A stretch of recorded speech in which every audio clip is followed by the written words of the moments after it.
फर्ज को झुककर सलाम करता हूं, फिर भी आप खिलाफत कर रहे हैं, तो तेरी मुखालफत से निखरती है शख्सियत मेरी। मैं सियासी दुश्मनों का भी बहुत एहतराम करता हूं। तो इस एहतराम के साथ मैं अब आगे का बयान शुरू करता हूं और मैं ये बताना चाहता हूं कि एक बड़ी सिंपल सी बात है जो अभी माननीय नड्डा जी ने भी कहा। दुनिया के तमाम मुस्लिम देश बता दिए, इस्लाम की धर्म स्थली सऊदी अरब, सबसे बड़ा मुस्लिम देश इंडोनेशिया, जहां खलीफत रही वहां टर्की, और जहां आईएसआईएस का इलाका वहां इराक और सीरिया, वहां कहीं भी कुछ भी नहीं है ऐसा, फिर भी हमारे यहां क्यों है कैसा। तो मैं कहना चाहूंगा सभापति महोदय, एक हिंदी में कहावत होती है, नया मुल्ला प्याज ज्यादा खाता है, परंतु यहां तो जो गैर मुल्ला प्याज बहुत खा रहा था, और इतना खा रहा था कि आंसू निकल रहे थे गरीब मुसलमान के भी और देश के भी।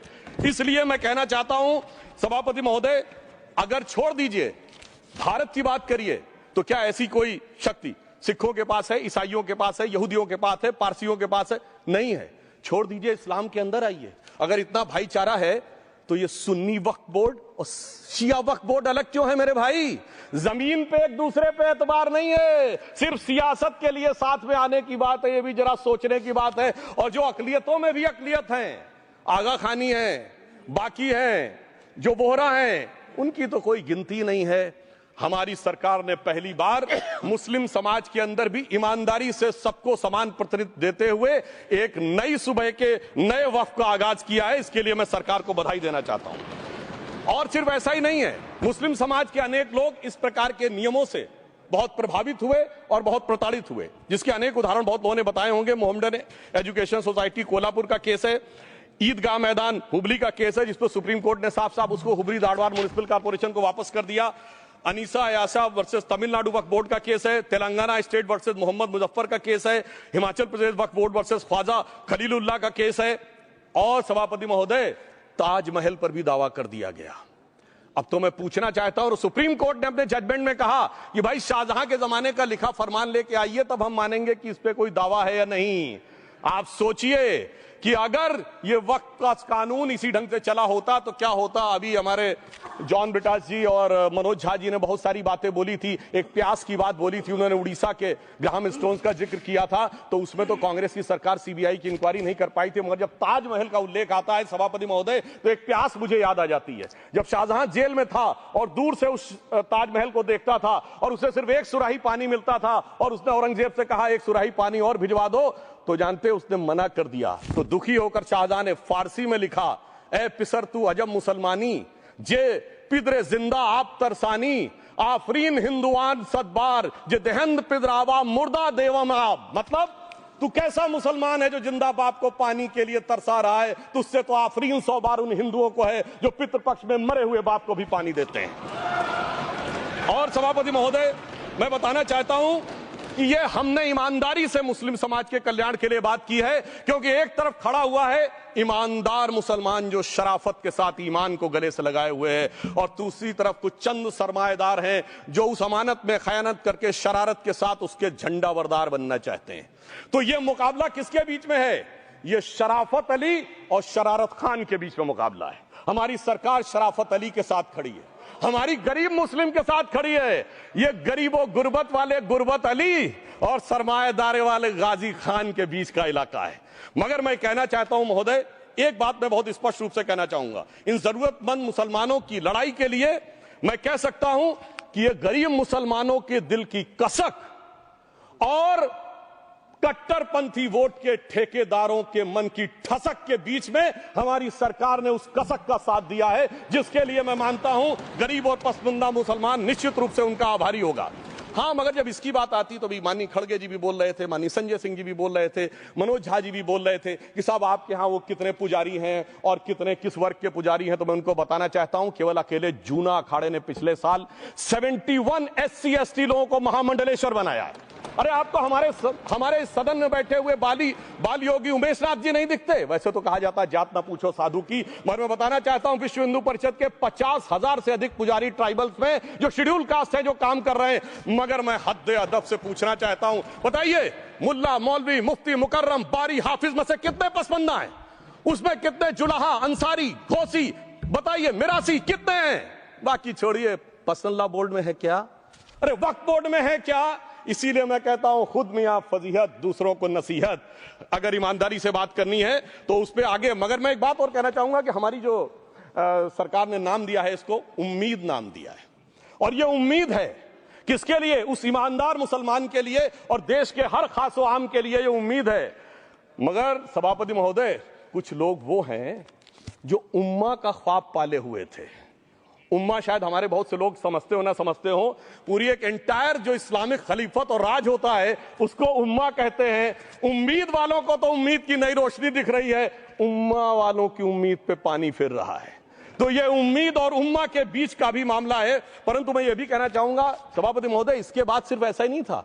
प्रॉपर्टीज के ऊपर, तमाम सरकारी प्रॉपर्टीज पे, जिसमें बहुत डिटेल में हमारे साथी लोग गए, मैं डिटेल में नहीं जाना चाहता। भोपाल का विषय है, हैदराबाद का विषय है, मुंबई का है, लखनऊ का है, पटना का है, बहुत प्रकार से है। माननीय लालू प्रसाद यादव जी का विषय जब बताया गया था तो बहुत ज्यादा हमारे मनोज झा जी बोल रहे थे, तो अब मैं उसके डिटेल में नहीं जाना चाहता हूं। सबने वो वीडियो देखा है। बस एक लाइन में उनके लिए कहना चाहूंगा, वो कुछ भी बोल रहे हैं, जिसे कहते हैं बिगड़ी बात बने नहीं, लाख करो किनकोए, रहीमन बिगड़े दूध को मथे न माखन होए।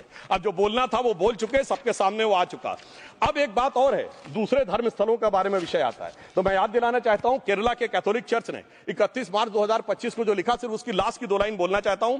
We request the central government to get the amendment bill passed as early as possible so that the tears of thousands of suffering people in the place like Munambam can be wiped out only by a legal amendment that can provide a permanent solution to their suffering.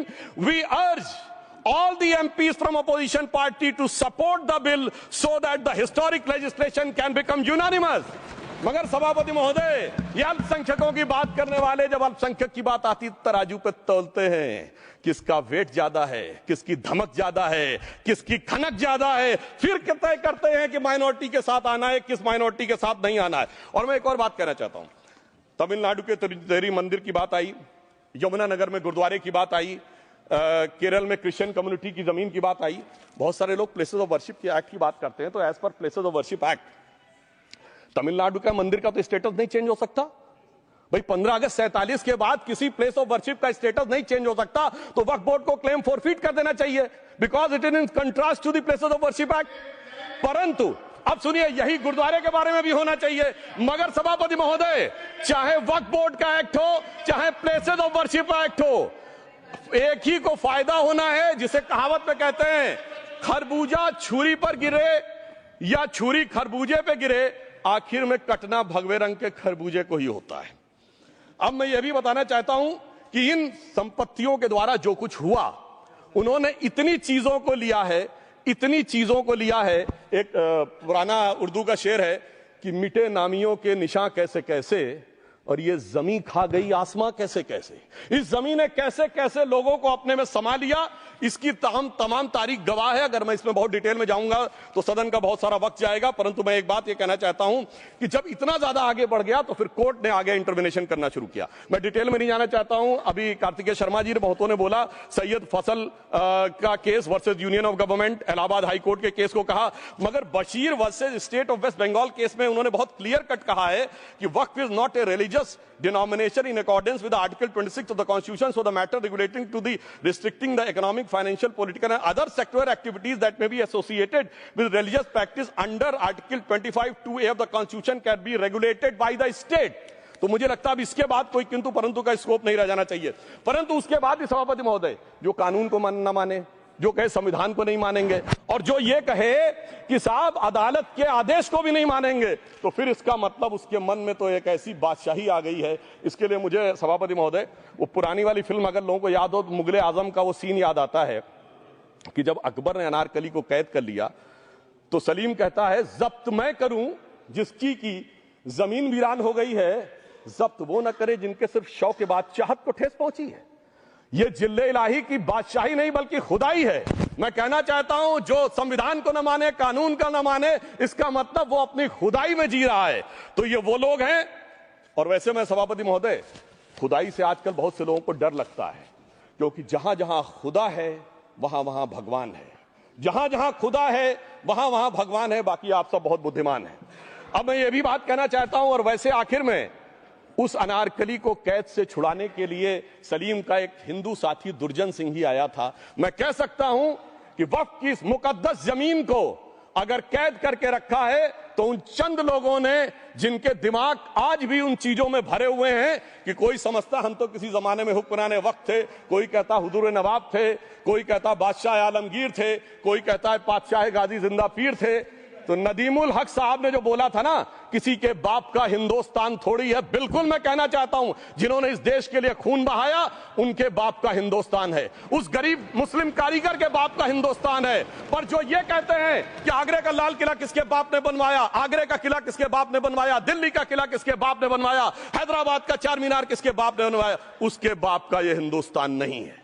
और उसके बाद भी जो आप करना चाहते हैं, अगर इस रास्ते में आप कांटे बिछाना चाहते हैं तो उनके लिए एक लाइन कहना चाहता हूं, सभापति महोदय, तेरी तमन्ना है पर हम खार न बोने देंगे, खार कांटों को कहते हैं, तेरी तमन्ना है पर हम खार न बोने देंगे, तुझे हम राह की दीवार न होने देंगे, तू सबको रौंद कर आगे जो निकलना चाहे हम तेरी इतनी भी रफ्तार न होने देंगे।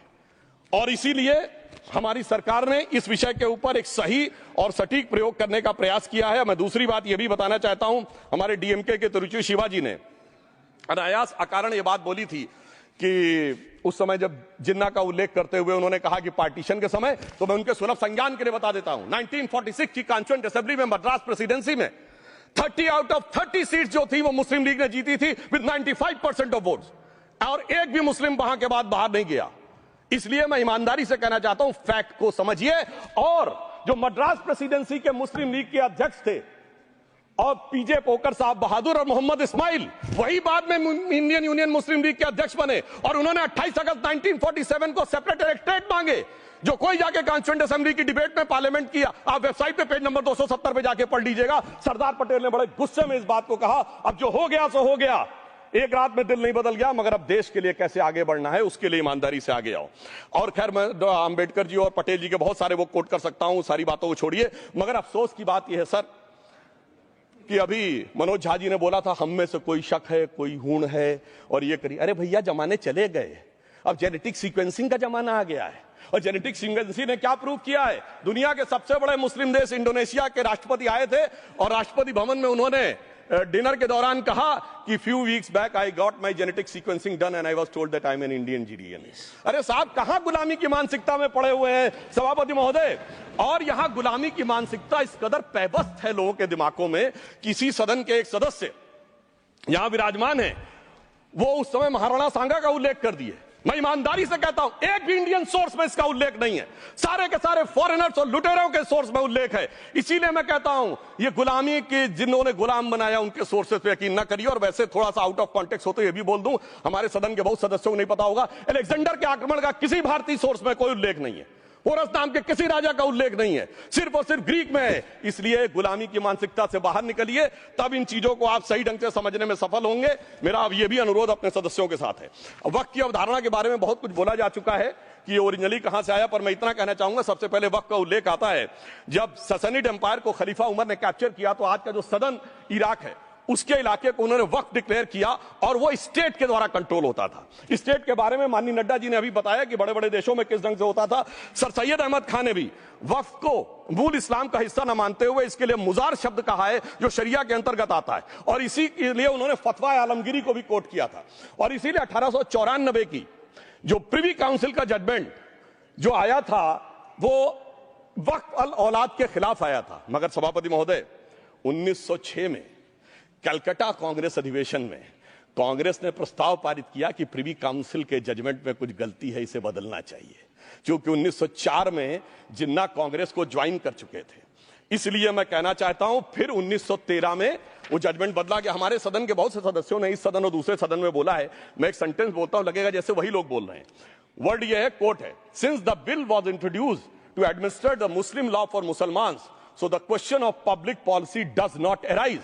लगता है जैसे हमारे कोई सदस्य बोल रहा हूं। सर ये मोहम्मद अली जिन्ना ने अप्रैल 1913 में he is use this word while moving the report of the select committee to the imperial legislative council. Sir 1913 से 2013 तक भाषा ही नहीं बदली, और आज भी भाषा नहीं बदल रही है। हमें ईमानदारी से, और उस समय यूपी और बंगाल ने उसका विरोध किया था, आज यूपी और बंगाल के लोग किस तरीके से साथ में है वो पूरी तरीके से दिखाई पड़ता है।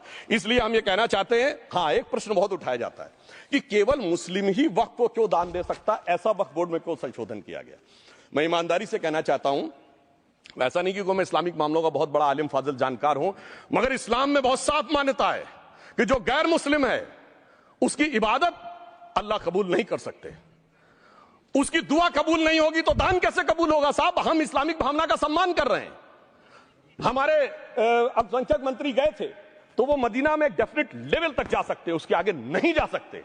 अगर इबादत की इजाजत नहीं है तो साहब जायदाद की इजाजत कैसे हो सकती है। मुस्लिम भावना का सम्मान है, और अगर है तो कोई मुल्ला मौलवी मुफ्ती मुकर्रम बारी आज आके बता दे कि कबूल हो सकती है दुआ, तो हम दान भी कबूल करने के लिए तैयार हैं। और तो और छोड़िए साहब, जब आप कहते हैं कि हर चीज हलाल होनी चाहिए, तो साहब हलाल करने की प्रक्रिया नहीं, हलाल करने वाला भी मुस्लिम होना चाहिए, तब वो हलाल होता था।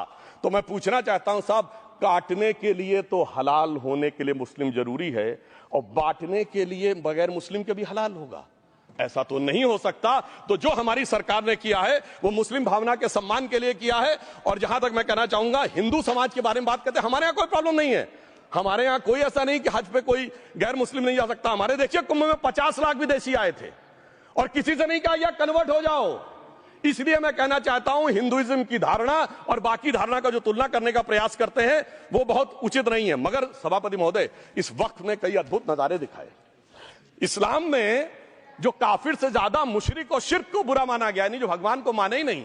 यहां देखिए वो लेफ्ट के लोग जो कहते धर्म एक अफीम है, वो आज खुदाई खिदमतगार बन के खड़े हो गए। सोचिए कैसा बदलाव आया है। और सर मुझे एक और चीज नजर आती है, एक पुराना गीत था, वक्त ने किया क्या हसी सितम। तो आज मैं कहना चाहूंगा, वक्त ने किया क्या हसी सितम कि मुस्लिम लीग और शिवसेना मिलके हो गए हम। और मैं कहना चाहता हूं, ये मुस्लिम लीग वो है जिसने सेपरेट इलेक्टोरेट की मांग की थी, और इस शिवसेना के उबाटा के हमारे इस सदन के एक सदस्य हैं। और सर हमारे साथ मुरली जी बैठे हैं, मुरली देवड़ा जी ने मुझे याद दिलाया, उन्होंने मिलिंद देवड़ा जी ने याद दिलाया, उन्होंने कहा एक जमाने में उन्होंने कहा था मुस्लिमों की नागरिकता छीन लेनी चाहिए। इसीलिए मैं कह रहा हूं, वक्त ने किया क्या हसी सितम, ये दोनों मिलके हो गए हम। और मैं इसके बाद एक टेक्निकल बात करना चाहता हूं। जब इन्होंने टाइम ड्यूरेशन हटा दिया था और बैक में पीछे जा सकते थे, तो मैं पूछना चाहता हूं सर कि जब ब्रिटिश हुकूमत आई तो उसने तो मुगलों सारी हुकूमत ले ली थी, तो उनका मालिकाना हक कैसे हुआ।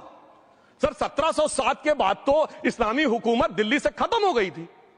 एक आखिरी मुगल बादशाह शाह आलम के लिए तो बोला जाता था सल्तनते शाह आलम दे लाल किले ते पालम, यानी आज का IGI एयरपोर्ट। तो साहब उसके बाद ये गुजरात के सूरत से लेकर लखनऊ तक उनका मालिकाना हक निकलने कहां से लगा। अरे भाई जब दिल्ली को कैप्चर किया था अंग्रेजों ने तो सारी जमीन अंग्रेजों की थी। तो जब मैं अपने कांग्रेस के मित्रों से पूछना चाहता हूं, ये जब गवर्नमेंट ऑफ इंडिया एक्ट में पावर डीड ट्रांसफर की थी तो पढ़े नहीं थे क्या, या खोखले कागज पर साइन कर लिए थे, या कागज सही था आप खोखला करने की बात है। मैं पूछना चाहता हूं, जब 250 साल तक वो हुकूमत ही नहीं रही तो उस हुकूमत के फरमान की लेजिटिमेसी कैसे हो सकती है। ये मैं कानूनविदों के लिए भी एक फूड फॉर थॉट रखने की बात करता हूं। और दूसरी बात मैं कहना चाहता हूं, ये किन हुकूमतों की बात कर रहे हैं सभापति महोदय। अगर सूरत नगर निगम पे दावा है मुगल के जमाने का और तमिलनाडु के मंदिर पर अरकाट के नवाब का, सभापति महोदय ये वो हुकूमतें थी जो जजिया लगाती थी, ये वो हुकूमतें थी जो जिम्मी का कॉन्सेप्ट रखती थी, ये वो हुकूमतें थी जो गाजी की बात करती थी। क्या भारत के संविधान में उन हुकूमतों के फरमान को सही मान्यता देना सही है? बिल्कुल गलत है। मैं कहता हूं बाबा साहब अंबेडकर के संविधान में यदि आप ऐसी हुकूमतों के फरमान को रखने की कोशिश करते हैं तो this is fraud on constitution. और हमारी सरकार ने अगर बैकडेट से वो बंद किया है तो उस फ्रॉड को रोकने की पूरी व्यवस्था की है। और यहां पर मैं ये भी कहना चाहता हूं सभापति महोदय, जमींदारी उन्मूलन 1948 में हो गया, मगर ये बाद में जमींदार कैसे क्रिएट हो गए। हमने बचपन में विनोबा भावे, हम लोग के जन्म से बहुत पहले की बात है, विनोबा भावे जी के भूदान आंदोलन की बात सुनी थी, जिसमें जमींदारों से पैसा लेके जमीन लेके गरीबों को दी जाती थी। पर सभापति महोदय, कभी आपने सुना कि गरीबों की जमीन जमींदारों को मिल जाए? वो 2013 के बोर्ड ने वो व्यवस्था कर रखी थी। यानी वो भूदान आंदोलन था गांधी जी के शिष्य विनोबा जी का, तो आज के गांधियों के नेतृत्व में भू हड़प आंदोलन शुरू हो गया। अगर वो भूदान आंदोलन था तो ये भू हड़प आंदोलन था। इसलिए मैं एक और बात भी कहना चाहूंगा सभापति महोदय कि जिन हुकूमतों के फरमान की बात की जाती है, एक और फैक्ट है, इसको कोई अन्यथा न ले, जितने मुस्लिम बादशाह अलाउद्दीन खिलजी के बाद उन्होंने बगदाद की खलीफा का खुतबा पढ़ा है। That is a foreign rule, it's on record. कैसे उसको भारत सरकार मान्यता दे सकती है? इसलिए मैं कहना चाहता हूं, जरा सा गौर से देखेंगे तो हकीकत आपके सामने आ जाएगी। और क्या कभी किसी ने कल्पना की, किसी क्रिश्चियन ने तो नहीं कहा कि इंडिया गेट हमारा है, गेटवे ऑफ इंडिया हमारा है, और चर्च नहीं सही फिर भी चर्च गेट हमारा है। तो फिर यह केवल किसी एक के दिमाग में क्यों आती है? हमने जो इवैक्यू एक्ट के तहत दे दिया था पाकिस्तान के गए लोगों को, क्या हमारे जो सिख और हिंदू भाई आए थे उनकी जमीनें मिली? अरे महाराजा रणजीत सिंह की राजधानी लाहौर थी और काबुल तक था राज, तो क्या उन्होंने जमीनें नहीं दान दी होगी गुरुद्वारे और मंदिरों को? वो मिली। अरे वो तो छोड़िए, ननकाना साहब और करतारपुर साहब तक नहीं मिला था। इससे दिखाई पड़ता है कि कितनी एक तरफा हम लोगों ने कोई निगोशिएट ही नहीं किया और उसे करने की बात कही थी। इसलिए मैं कह सकता हूं सर, अब हमारी सरकार ने जो संशोधन किए हैं, अब यह मजहबी हुकूमत के फरमान से नहीं, बाबा साहब अंबेडकर के संविधान से चलने वाला है। अब मैं अंत में उस विषय के ऊपर आता हूं जिसे सांप्रदायिक राजनीति बनाम सेकुलर राजनीति इसके ऊपर कहा जाता है। सभापति महोदय, मैं बताना चाहता हूं कि जब आजादी मिली उसके बाद क्या किसी ने डिमांड किया था कि हमें वक्फ बोर्ड चाहिए? नहीं किया था। फिर क्यों 54 में दिया गया? किसी मुस्लिम ने डिमांड किया क्या कि मदरसे चाहिए? फिर क्यों दिया गया? मुस्लिम समाज तो राष्ट्र की मुख्य धारा में आने को तैयार था, इसीलिए यूसुफ खान, दिलीप कुमार के नाम से आने में उन्हें कोई प्रॉब्लम नहीं थी। महजबीन बानो को मीना कुमारी के रूप में आने में प्रॉब्लम नहीं थी। मुमताज बेगम को मधुबाला बन के आने में प्रॉब्लम नहीं थी। हामिद अली को अजीत के रूप में आने प्रॉब्लम नहीं थी। मगर और मैं यह भी बताना चाहता हूं, मुस्लिम समाज में बहुत बड़ा तबका उस समय इस बात को सोच रहा था, और अभी कपिल सिब्बल साहब बोले ये उस चीज के वकील नहीं, इन्हें पता होना चाहिए, पता होगा कि सुन्नी सेंट्रल वक्फ बोर्ड राम मंदिर में 1961 में मुद्दई बना है। 12 साल के बाद, क्योंकि के मोहम्मद ने लिखा है कि एक बहुत बड़ा तबका था जो ये मानता था कि हमें इस चक्कर में नहीं पड़ना चाहिए। मगर अफसोस कि वही लेफ्टिस्टों, सेकुलरिस्टों ने उनको समझाकर इस मुकाम तक लाकर खड़ा कर लिया। अब यहां मैं एक और बात कहना चाहूं, खैर छोड़िए उन सरकारों ने बाद में क्या दिया, मगर उसके बाद सुनिए, इंदिरा जी के जमाने में मुस्लिम पर्सनल लॉ बोर्ड आया, तो राजीव जी के जमाने में शाहबानो केस आया, तो नरसिम्हा राव के जमाने में 95 का एक्ट आया, तो मनमोहन सिंह जी के जमाने में 2013 का एक्ट आया, मगर इलाज नहीं निकला। तो इसे एक शेर में कहूंगा कि मरीजे सेकुलर इश्क पर लानत खुदा की, मर्ज बढ़ता गया जो दवा की। अब मैं सभापति महोदय एक और बात कहना चाहता हूं, शुरू के 20-25 साल में मुस्लिम समाज के बारे में मैं कहना चाहता हूं। आज जब आजादी मिली तो मुस्लिम समाज के प्रतीक कौन थे? उस्ताद बिस्मिल्लाह खां, उस्ताद फरीदुद्दीन डागर, उस्ताद बड़े गुलाम अली, उस्ताद जाकिर हुसैन जिनकी अभी कुछ दिन पहले डेथ हुई, बड़े बड़े नगमा निवार, हसरत जयपुरी, मजरूर सुल्तानपुरी, साहिर लुधियानवी, कैफी आजमी, जोश मलियाबादी, जिगर मुरादाबादी। अब सर क्या हो गया? तब मुस्लिम समाज इन अदब के शाहकारों के साथ जोड़ा जाता था। आज मुस्लिम समाज का नेतृत्व किन लोगों के साथ जोड़ता है? इशरत जहां, याकूब मेनन, मुख्तार अंसारी, अतीक अहमद, दाऊद इब्राहिम। कौन जोड़ रहा है ये? तब से सर, जब से ये सेकुलर हो गया देश 1976 से और सेकुलर सियासत शुरू हुई, उसने ले जाकर इनको इस मुकाम तक पहुंचाया। और इस वक्फ बोर्ड के बिल में भी जो बात कही जा रही है सर, मुस्लिम समाज को यह समझाया गया कि तुम्हें बीजेपी वालों को तुमसे बड़ी अदावत है, और कहा गया इनको बड़ी मोहब्बत है। जब यह देश आजाद हुआ, मैं उत्तर प्रदेश का रहने वाला हूं, उत्तर प्रदेश में 1931 की संसद में 8% रेट ऑफ डेथ थी और सैयद मुसलमानों में 24% थी। यूपी की ब्यूरोक्रेसी में 20% थे। आज कहां चले गए सब? मैं एक लाइन में कहना चाहूंगा, ये अदावत और मोहब्बत की सियासत में ऐसे फंसे कि किसी को किसी की मोहब्बत ने मारा, किसी को किसी की अदावत ने मारा, मगर इस शराफत अली को सेकुलर सियासत ने मारा। और मैं सभापति महोदय एक और बात कहना चाहता हूं कि चलिए बोलिए। Fauzia Khan, please one second, mic is there. Yes, ये बोल रहे हैं मुस्लिम समाज आज का इशरत जहां और फलाना टेररिस्ट के साथ नाम जोड़ रहे हैं। ये बिल्कुल आरोप है सर, इसको एक्सपंज करना चाहिए। ये समाज के साथ अन्याय है। ये बात आपको एक्सपंज करना होगा सर, ये बात को। एक honourable member, if you would carefully go through what Sudhanshu has said, I am sure you will appreciate his spirit. Just think for a moment. He has not cast any aspersions. Sudhanshu, go ahead. Time में जवाब दूंगा और उसके बाद ये हमारा सदन माने ना माने जो देख रहे होंगे उनके लिए कहना चाहता हूं sir, doctor APJ Abdul Kalam. One second. काहे परेशान? Vaiko ji, honorable members,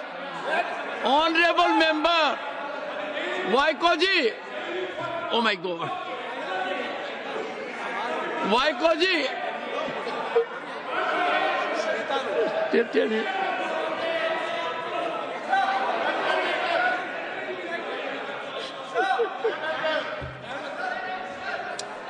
Honorable SM. को जी हिंदी समझ रहे हैं।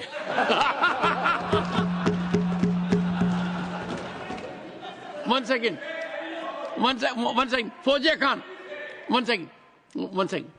First, I think. One second. Sir क्या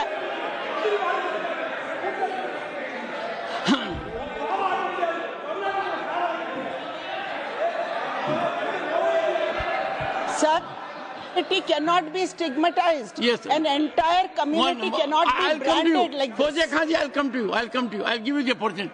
Honorable Finance Minister. But one line is said. One line. No, one nimisham irungappa, please. He might be very emotional, sir. But that one line he said is objectionable, and I will seek your indulgence to remove it. He said, Tamil Nadu la kaaluvai paakren. You enter Tamil Nadu, I'll see you. No good. No good. இல்ல தப்பது தப்பு அப்படி சொல்லக்கூடாது. நீங்க அப்படி பேசுறது தப்பு. நீங்க அப்படி பேசுறது ரொம்பவே தப்பு. இந்த நாட்டுல யார் வேணாலும் எங்க வேணாலும் கால் வைப்போம். யாருக்கும் அதிகாரம் இல்ல ஒரு உயிர் மேல. Honorable Finance Minister. So sir, this is atrocious. You set foot in Tamil Nadu and take care. What is that language? We have a Home Minister after a long time who has brought about changes unthinkable. What he said, you can be fully assured. Yes, Honorable Home Minister. Yes, Jairam ji. Minister, Please. if the Honorable Finance Minister has found a statement objectionable, Jairam ji, the statement of the Honorable Member stigmatizing a whole community is objectionable. Oh. And what is worse, is the chairman lending respectability to that view. Oh my. That is even worse. Honorable that is even worse. Minister. मान्यवर, सुधांशु जी ने मुसलमानों के लिए कुछ नहीं किया है, India alliance के लिए किया है। अब मैं एक एक कर बता देता हूं। अरे सुनो ना भाई, आप सुनो तो। अरे दिग्विजय सिंह सुनिए, मैं खड़ा हूं ना अपने पैर पर। मान्यवर, सुधांशु जी ने कहा इशरत जहान, यही एनसीपी पार्टी ने इशरत जहान के घर पर जाकर रुपयों का इनाम भी दिया था और उसको शहीद बताया था। दूसरा कहा अतीक अहमद किस पार्टी से थे? इंडिया अलायंस की। दूसरा कहा अंसारी किस पार्टी से? कांग्रेस और इंडिया अलायंस के। ये सारे नाम आपके साथ जुड़े हैं भाई। उल्टा उन्होंने तो मुसलमान कम्युनिटी से तो ढेर सारे शायरों का नाम दिया जिन्होंने साहित्य की सेवा की और ढेर सारे साहित्य की रचना की। Sudhanshu, please. He is not yielding now. Sudhanshu. सबसे पहले मैं तमिलनाडु का जवाब देना चाहता हूं। Yes. सभापति महोदय, तमिलनाडु से ही डॉक्टर एपीजे अब्दुल कलाम थे और मैं सारे सदन से कहना चाहूंगा, डॉक्टर कलाम का नमाजे जनाजा और याकूब मेनन का नमाजे जनाजा एक ही दिन हुआ। कितने लोग याकूब मेनन के नमाजे जनाजा में गए और कितने डॉक्टर कलाम के नमाजे जनाजा में गए? डॉक्टर कलाम मेमोरियल पे कितने लोग की फोटो है? दिखाएं मुझे सोशल मीडिया पे पोस्ट की हो, मगर अफजल हालात का मारा था आपके एक मंत्री का ऑफिशियल ट्वीट है, वो इस सदन के सदस्य नहीं तो मैं नहीं बोल रहा हूं। याकूब मेनन की जुडिशियल किलिंग हुई आपके एक नेता का, मिनिस्टर का ऑफिशियल ट्वीट है, सदन के सदस्य नहीं है इसलिए नहीं बोल रहा हूं। और सर 26/11 आरएसएस ने कराया, सदन के सदस्य बैठे हुए हैं, हाफिज साहब और सुनिए जाकिर नायक शांति का मसीहा सदन में सदस्य बैठे हुए हैं। सर किसने जोड़ा? मैं नहीं कह रहा हूं जोड़ा, हमने किससे जोड़ा मैं बताना चाहता हूं। मैं अपनी बात, सर मैंने नाम किसी का नहीं लिया। सर आपने उड़ता तीर क्यों पकड़ लिया? सर मैंने नाम नहीं लिया, उड़ता तीर क्यों पकड़ लिया? सर मैं पूरी बात करूं। सर मैं कहना चाहता हूं हमारी सोच मुस्लिमों के बारे में और इनकी सोच में क्या अंतर है। देखिए जिन लोगों ने मुस्लिम हिस्ट्री नहीं पढ़ी उन्हें मैं बताना चाहता हूं। एक दो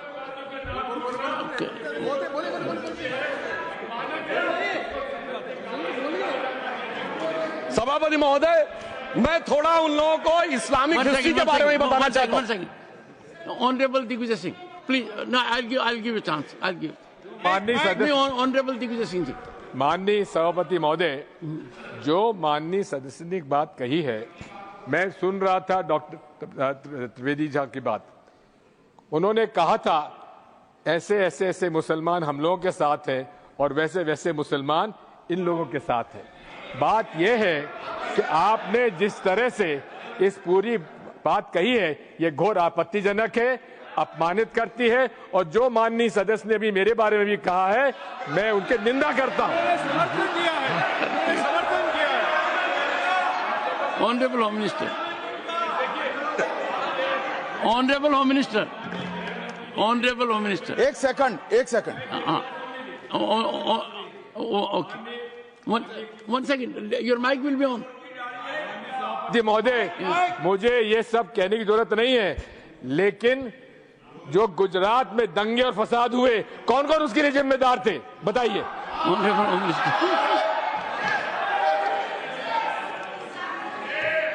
मान्यवर, मैं ध्यान से बारीकी से पूरे संवाद को सुन रहा हूं।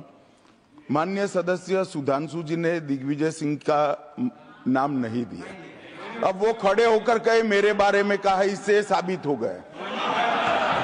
और अभी भी मौका है, आपने नहीं कहा है कि 26/11 के हमले में आरएसएस का हाथ था, तो अभी खड़े होकर माइक चालू कराकर बुलवा दीजिए। माननीय, और आपत्तिजनक बात है, मैंने ये बात कभी नहीं कही है, ये आप लोगों का प्रचार है। मेरी आपत्ति इस बात की थी कि सभी माननीय सदस्य ने और बात कही है कि अब हमारे तरफ ऐसे ऐसे मुसलमान थे और वैसे वैसे मुसलमान हम लोगों की तरफ थे। ये पूरे समाज के साथ, पूरे अल्पसंख्यक समाज के साथ अपमानजनक बात है। और माननीय सभापति महोदय, आप बताइए, माननीय गृह मंत्री जी, आप वहां पर थे, गृह मंत्री थे जब दंगे हुए थे, तो आप लोगों का क्या रोल था ये जन जाहिर होम मिनिस्टर। इनको मेरा हुआ ऐसा है कि मैं ही दिखाई पड़ता हूं। आपकी सुनिए, अब सुनिए ना दिग्विजय सिंह, सुनिए, एक मिनट सुनिए। दंगे शांत होने के बाद 18 महीने के बाद मैं गृह मंत्री बना, दंगा हुआ तब मैं गृह मंत्री नहीं था। सुधांशु त्रिवेदी संदर्भ में किसी का नाम नहीं लिया। अजीज बर्नी की किताब थी 2611 एंड आरएसएस कॉन्स्पिरेसी, कोई जाके चेक कर ले उसमें कौन कौन कहां कहां था। अब मैं मुसलमानों के बारे में कहना चाहता हूं, मुस्लिम समाज के लिए। बहुत से लोग ऐसे हैं जिनको मुस्लिम समाज की हिस्ट्री नहीं पता है।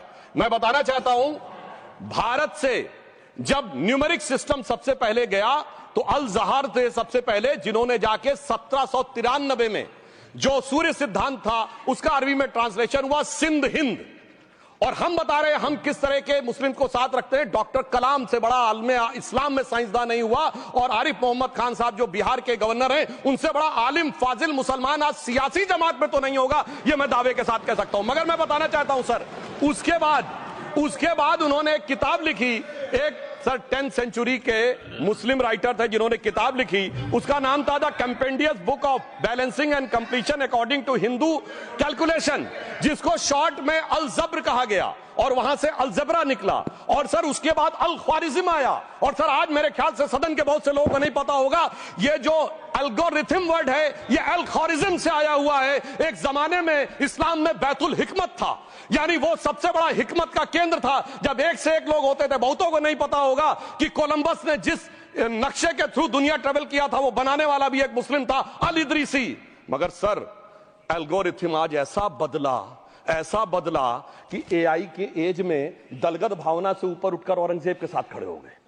सर, ये एल्गोरिथम किसने बदल दिया, ये मैं बताना चाहता हूं। इस पे थोड़ा सोचने की जरूरत है। इसलिए मैं कहता हूं, मुस्लिम पॉलिटिक्स की सोच क्या थी, हमने किन मुसलमानों का साथ दिया है, मैं बताना चाहता हूं। सर, वीर अब्दुल हमीद की शहादत की 50वीं वर्षगांठ 2015 में हुई। प्रधानमंत्री मोदी जी ने उनके पूरे परिवार को और उनकी पत्नी को बुला के सम्मानित किया, और इन लोगों ने उस यासीन मलिक को, जिसके ऊपर 3 एयरफोर्स के ऑफिसर्स को हत्या करने का आरोप था, वो प्रधानमंत्री आवास में। सर, साफ दिखाई पड़ता है कौन किसके साथ खड़ा हुआ है, कौन किस तरह के मुसलमान के साथ खड़ा हुआ है। और सर, मैं ये भी कहना चाहता हूं, सर, ये सर अपने टर्न पे बोलिए। सर, पिछले 30-35 सालों से हुआ खड़ा किया जा रहा है। 1990 में जब राम मंदिर आंदोलन हुआ, कहा गया बीजेपी आएगी, उत्तर प्रदेश में खा जाएगी। सर, बीजेपी आने के बाद उत्तर प्रदेश में जानते क्या हुआ? सर, 22 साल से शिया सुन्नी के बीच में जो दंगे चलते थे और मदे साबा का जुलूस नहीं निकलता था, शिया समुदाय का मदे साबा का जुलूस लखनऊ में हमारी सरकार में निकलना शुरू हुआ। और उसके बाद कहा गया केंद्र में भाजपा आएगी तो खा जाएगी। सर, अटल जी की सरकार आई, इतनी शानदार स्थिति रही। उसके बाद कहा गया गुजरात में आएगी तो भाजपा खा जाएगी। सर, गुजरात का मुसलमान आज सबसे समृद्ध मुसलमान है, सबसे ज्यादा जकात वहां से आता है। उसके बाद कहा गया मोदी जी की सरकार आएगी तो क्या होगा? सर, मोदी जी की सरकार आने के बाद हमारे साथियों ने बताया है, अल्पसंख्यक समुदाय के 70% लोग हैं जिनको किसी न किसी एक योजना का लाभ जरूर मिला है। और सर, फिर कहा गया सीए आएगा तो नागरिकता छिन जाएगी। सर, उसके बाद भी आपने सब देखा, और सर, हम बचपन में सुनते थे कि राम मंदिर बनने लगेगा तो मिडिल ईस्ट के देश पेट्रोल देना बंद कर देंगे। सर, राम मंदिर भी बन रहा है, और भारत मिडिल ईस्ट कॉरिडोर भी बन रहा है, और अबू धाबी में भी मंदिर बन रहा है, और 4 मुस्लिम देशों ने सर्वोच्च नागरिक सम्मान मोदी जी को दिया हुआ है। इसलिए मैं कहना चाहता हूं, सर, मर्ज हो तो उसका इलाज किया जा सकता है। जैसे हमारे यहां वैद धन्वंतर माने गए हैं, इस्लामी अकीदे में वैद हकीम लुकमान माने गए, तो कहा गया है उनके लिए कि इसमें क्या रखा है, देखे है जो तू आन के पास, बदगुमा वहम की दारू नहीं लुकमान के पास। यानी मर्ज का इलाज है, पर वहम का इलाज तो हकीम लुकमान भी नहीं कर सकते, जो आपने पाल कर रखा है। मैं कहना चाहता हूं, हम किन मुसलमानों की बात करते हैं? आप गंगा जमुनी तहजीब की बात करते हैं। सर, दारा शिकोह औरंगजेब का बड़ा भाई था, उसने उपनिषदों का अध्ययन किया, संस्कृत में अनुवाद कराया और नाम रखा सिर्रा अकबर, यानी वर्ड्स ऑफ गॉड। मैंने किसी को दारा शिकोह की जयंती मनाते हुए नहीं देखा। मैं पूछना चाहता हूं, बेगम बीबी ताज, उनके घर पे जाते किसी ने सुना? सर, ये बताइए, आलम शेख, इतने बड़े कृष्ण भक्त के कवि, किसी ने सुना उनके घर पे जाते हुए? मलिक मोहम्मद जायसी, जिन्होंने पद्मावत लिखा, उत्तर प्रदेश के रहने वाले, उनके घर पे कोई गया? ये बताइए, ब्रिगेडियर मोहम्मद उस्मान के घर पे कौन गया? आजमगढ़ में, गाजीपुर के रहने वाले थे, आज तक जाने वालों में नहीं दिखे। और मैं सर बताना चाहता हूं एक और बात। सर, एक सैयद इब्राहिम रसखान हुए हैं, बहुत बड़े कृष्ण भक्त के कवि।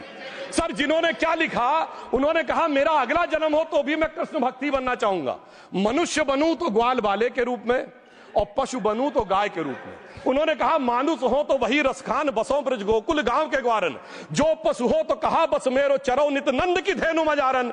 सर, उन्होंने कहा, गायों के बीच में नंद बाबा की गायों में जन्म लेना चाहूंगा। मगर सर, आज एक ऐसे नेता आए हैं इस देश में जिनको गायों से बदबू आने लगी है, तो उनके लिए मुझे मेरे मन में भाव आता है सर, कि श्री रामचंद्र कह गए सिया से, ऐसा कलयुग आएगा, गोपालक श्री यदुवर कुल में एक ऐसा नेता आएगा जिसे बकरे कटने में खुशबू मिलेगी, गौ माता में बदबू पाएगा।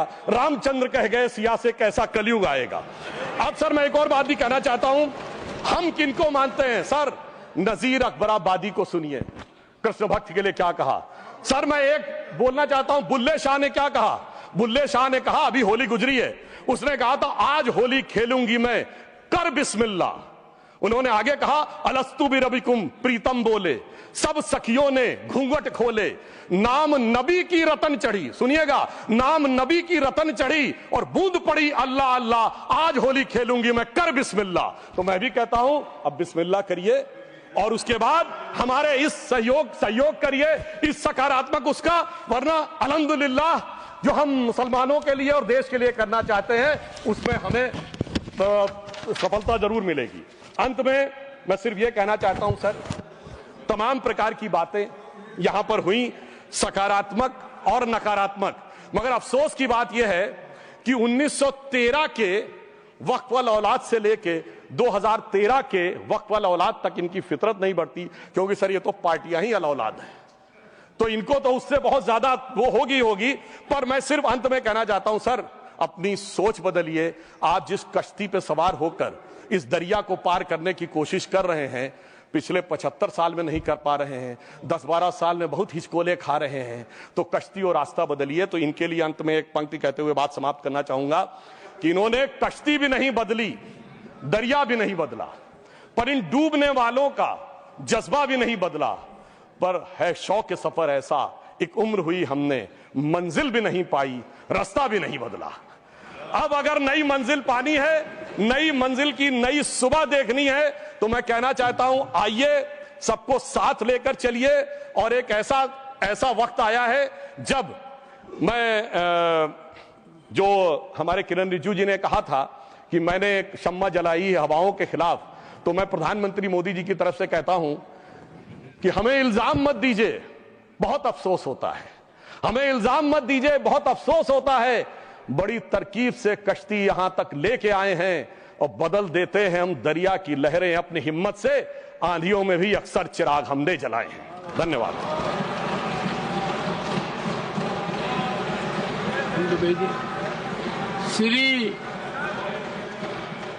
श्री जावेद अली खान, क्या point of order?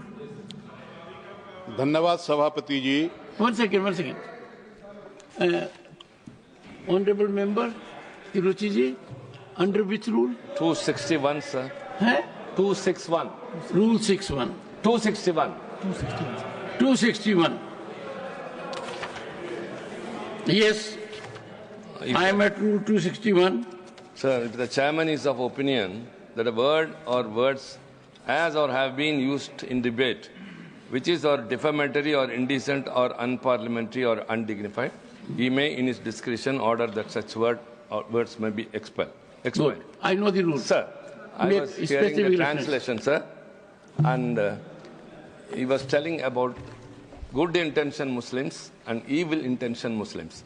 Evil is an unparliamentary word, sir. Kindly explain it. While the Honorable Member Parliament Sudhanshu Trivedi has said enough on it, I reserve my order and you will have it tomorrow in detail on this point. No, I have reserved my order. I will go through every word and I do it quite tomorrow itself. Jairamji, tomorrow itself. Tomorrow itself. No, will tomorrow come? And I am surprised कि chairman becomes easy punching bag. आपने 2 बार पिछले 20 minute में कहा है, I am lending strength to this narrative. So you supported him? Yes. You supported him? I support, once again, I support everything which is good, everything which is constitutional, everything which we need to follow as decorum. And I have said so on number of occasions. There are occasions when I have supported you. Don't forget that. I have supported you. That you are one of those members who regularly attend parliamentary proceedings. You are very well prepared on occasions. I appreciated your contribution when Disaster Management Act bill was introduced in 2011.